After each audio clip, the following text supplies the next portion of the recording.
você que tá no corre, pedalando noite e dia. Se liga na batida e vem no modo consciente. São Paulo, cinza, esse é meu lugar. Bike nas ruas, trânsito a enfrentar. No meio do caos, busco a minha paz. Cuidado constante, perigo atrás. Com os fones nos ouvidos, a atenção se esvai. Um descuido momentâneo, acidente se faz. Um carro veloz surge à minha frente. A falta de noção, um erro inconsequente. Pedalando com cautela, o vento a me tocar. Bicicleta é meu escape, não posso vacilar. Pedalando com cautela, o vento a me tocar. Bicicleta é meu escape, não posso vacilar. No momento do impacto, tudo se alterou. A vida em um instante, a realidade se mostrou.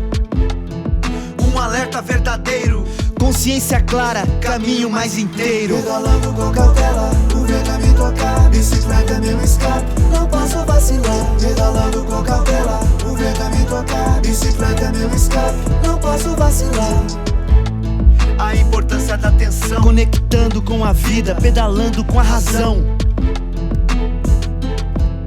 Agora, meu irmão, fones eu não uso. Pedalando com cautela, o vento a me tocar. Bicicleta é meu escape, não posso vacilar. Pedalando com cautela, o vento a me tocar. Bicicleta é meu escape, não posso vacilar. Que essa história seja um alerta constante. Mantenha a mente aberta, fique atento a todo instante. Se conecte com a vida, pedale com segurança. Sem fones de ouvido, desfrute da esperança.